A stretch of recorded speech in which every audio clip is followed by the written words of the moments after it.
Hi, Peggy. I'm just so excited that you can join us today. I'm just thrilled. And I don't think you probably remember this, but a couple years ago, I was doing these Magic Mondays, and I emailed you and asked you if you would donate one of your books for one of our guests, that one of our readers that would comment, and you said yes, and it just made me so happy. So now to actually talk to you, I think this is in person. It's just so exciting for me. Hey, it's great. I love it. I love that we're able to do this. This is one of the things I love about the internet is that you can connect with anybody anywhere and you're not in rush hour traffic and driving somewhere or flying somewhere. This is great. And it makes you see the oneness of it all. Yeah, it really does. I mean, we know we're all connected, but it's like borders have come down and we're just, It's just just, absolutely amazing. So Mhm. I'm going to dig right in here. With all your success, and you're just amazing, can you tell us a story about a time in your life where you had a lot of fear, and this can be recent or back, and how you overcame it to All get right. to the other side of it? Yeah, it's a great question. And everybody has fear. It's not an emotion that's void from anyone's life. We all feel it, and sometimes different degrees. Sometimes it's not there, and other times it's like completely overwhelming, and it's like this dark cloud that's above us. So I would say that the time that comes to my mind is when I was actually getting divorced, and my son was just a baby, and I wasn't necessarily feeling fear from getting divorced. I was feeling the fear from providing for my son, providing a home for him. Because being a mom to me is the number one role that I have in this lifetime. And as much as I have a great career and a wonderful business, mom is number one. And so it was really important to me that I provided for him. So my husband and I, at the time, we had our house up for sale and we couldn't sell it. It was out in the country. It was at a time where the market was actually depressed in the area that we were in, and we just, couldn't sell it. We put it on the market. We dropped the price. That didn't work. We dropped the price again, and it just wasn't selling. So I knew that if I focused on what I wanted and really saw myself and really felt the feeling of having it, that I would get that. So I had a little gold card that I carried with me, and on this gold card I had, I, Peggy McCall, am so happy and grateful now that we live in our beautiful 4-bedroom home. It has 3 bathrooms, and I just described the home that I wanted to live in, the subdivision, the area, the trails for my son and I to go walking on, parks, other kids in the neighborhood to play with, and all of that. So even though I didn't have any evidence that, we were going to sell and I could buy, I was really focused on owning a home. And I'll try and give you the short version of a little bit of a longer story. But I ended up buying a home and I had no money. And I remember feeling a huge amount of fear. As a matter of fact, to the point of, I'll define it as freaking out inside. And how the hell am I going to do this, right? And not telling other people what my financial situation was, because I had no money. I just bought a home, but trusting in one of my friends. And so I trusted in one of my friends. We had a conversation. I told her what I did, and the reason why I shared with her is because I knew she would be supportive. I knew she'd be positive. I knew she'd talk about solutions and not talk about what the hell are you doing, or give me a hard time. So she helped me realize that I actually had some funds in an investment I had forgotten about that I could use to transfer into, the down payment so I could get in the house.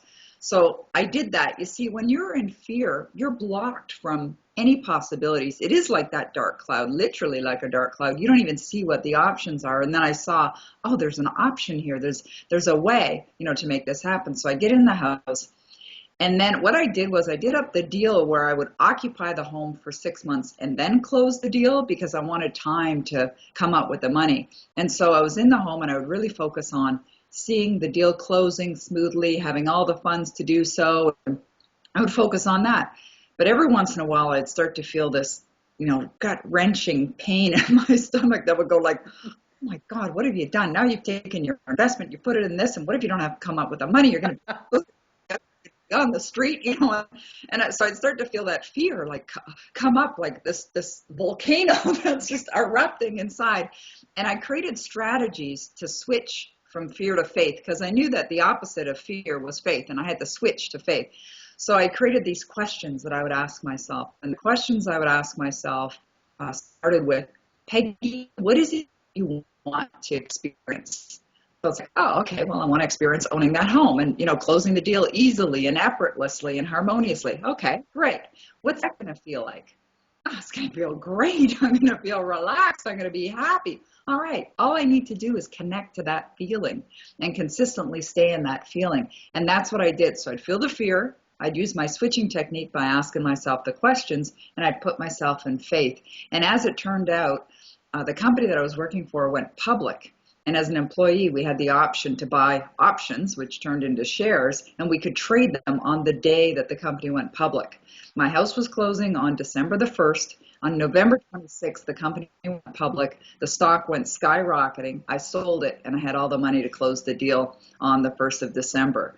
So that's a story where I felt a lot of fear, and so I just had to manage through it, and really build that muscle of faith. Get rid of the fear, turn it, because it's the opposite end. It's the same energy. It's just a different kind of energy. It's a destructive energy when we're in fear. It's a creative energy when we're in faith. And then as you created those faith muscles, it just went on spiraling upward for you. Yeah, because once you do that, like it was scary. I remember. Oh, I believe you. I remember You're right. Kids are very motivating because you need to provide. It's our instinct. It's why we're here. Yeah, so true. And I remember hearing one of Tony Robbins' cassette tapes, and I was playing in my deck. That's how long ago it was. It was cassettes. And I remember him saying that, the philosophy of stretching, because for me that was a big stretch. The philosophy of stretching is when you think you can't, you must. Not for what you'll get, but for who you will become. Wow. That's great.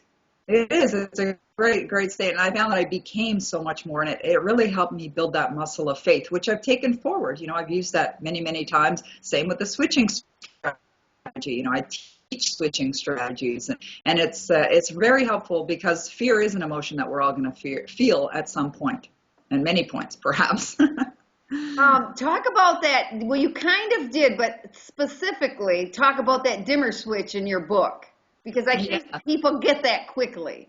Yeah, they do. The dimmer switch is really based on the whole premise that our emotions are like a dimmer switch that's on a dining room wall, that where you can illuminate the light by putting it on high or dim it down by pushing it down on low. And our emotions are like that. So I created something called the scale of human emotions, and I mapped all of our emotions onto the scale. And as I said, with fear, it's at the bottom of the switch. So imagine at the bottom, at the top is faith. And then there's varying degrees in between.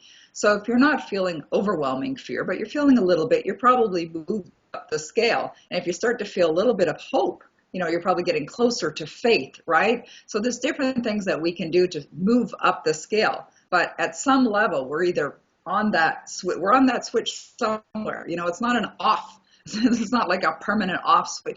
We do feel emotions, and we're feeling one level or another of those emotions. I just think that's a great example. And who hasn't seen a light switch? I think that's why it helps. And it's so clear. I'm just so excited. I just want to ask. That's great. You worked with so many of the greats. One of my favorites is Marianne Williamson.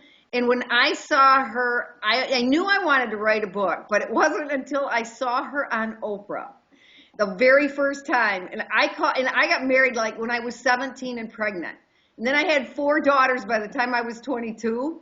Wow. I know, my third pregnancy was twins. And so we're still married. It's almost 41 years. Oh, that's amazing. Good for you. Yeah, it's a lot of those overcoming those fears in that mother thing. I've got to do this. I don't have a choice. And I agree with you.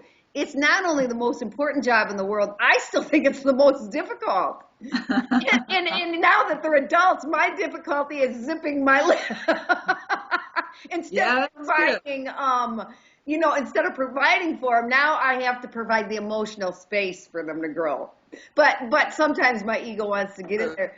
But so I called up my husband at work and I said, oh, that Marianne Williamson, she's on Oprah today. And you know what? I've had it. I could have wrote that book. I could have wrote that book she's talking about. And he goes, real serious. And when he's serious, he calls me by my full name, Teresa, and he goes, Teresa, there's nobody stopping you from picking up your pencil.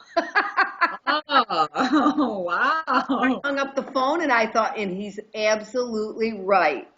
But to think that you've met all these people and encouraged all these people, what do you find they all have in common, and how do you help them overcome their fears? Because I know they have the same fears as we, just on different levels or in different disguises. Yeah, that's a great question. That's a really great question.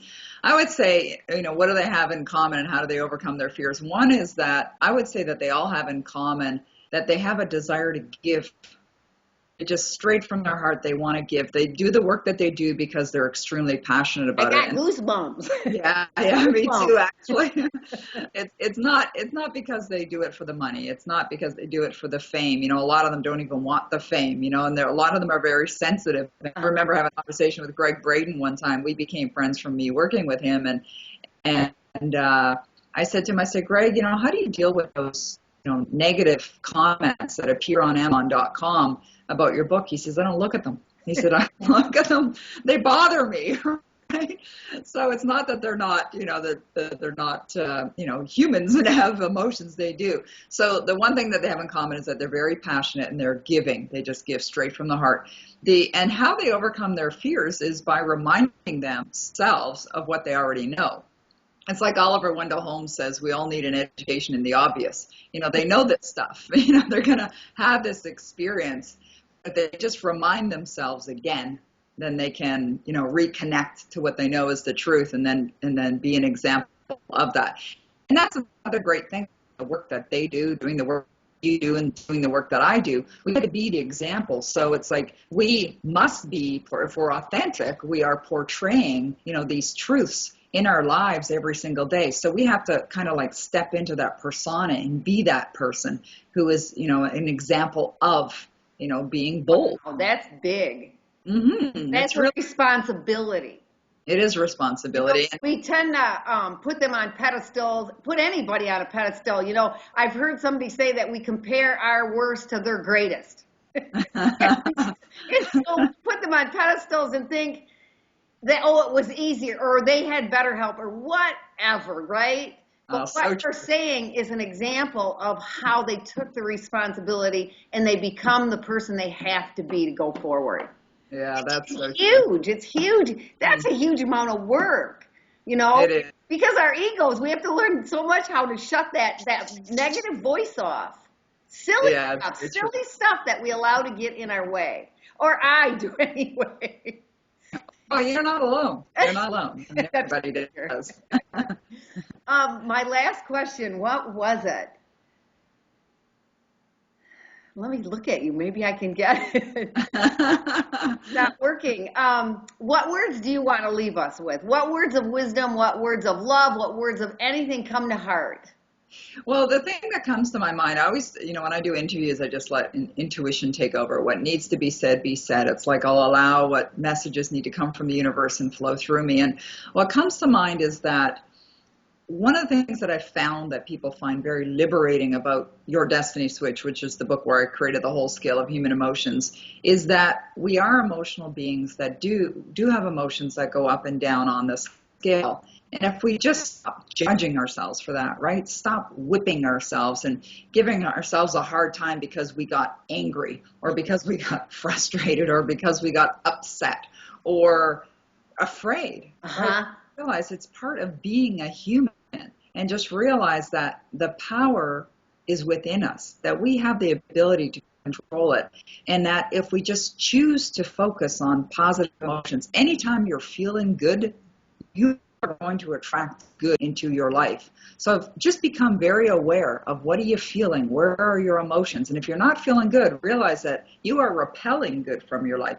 If you'd like to experience more good in your life, whether it's in business success or whether it's in relationships or finance or whatever, just choose to switch, choose a better emotion, something that feels good, and you are going to be attracting more good into your life. And it'll come in floods, in streams. And it's such a relief to know that we have that power. We do. And I just want to say, because this just so fits on what you said about how we whip ourselves and beat ourselves up. Well, I just read Aunt Louise's new book about how to create an exceptional life. My friend calls her Aunt Louise.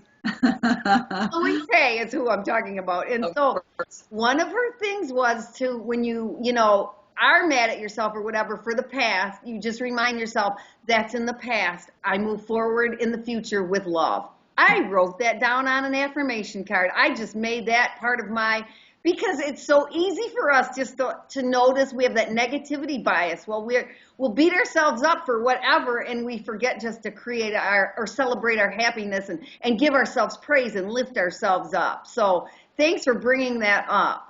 So I just want to say thanks so much. I mean, this has just been great. This has like been the best 15 minutes of my month.